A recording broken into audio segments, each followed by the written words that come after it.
একজন লিবিয়ার যুবক, তার নাম আমের, সৌদি আরব যাচ্ছিল হজ করার উদ্দেশ্যে। যেইমাত্র সে এয়ারপোর্টে পৌঁছালো, তার নাম নিয়ে একটি নিরাপত্তা সংক্রান্ত সমস্যা দেখা দিল। নিরাপত্তার বাহিনীর লোকেরা তাকে বলল, একটু অপেক্ষা করো, আমরা চেষ্টা করছি সমস্যাটা সমাধান করতে।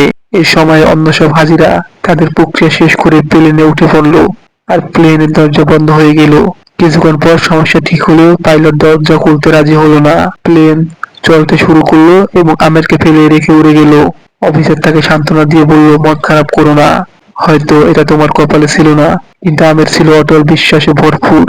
সে বলল, আমার নিয়ত হজের, ইনশাল্লাহ আমি যাবই। হঠাৎ খবর এলো প্লেনটিতে যান্ত্রিক সমস্যা হয়েছে এবং তা ফিরে আসছে।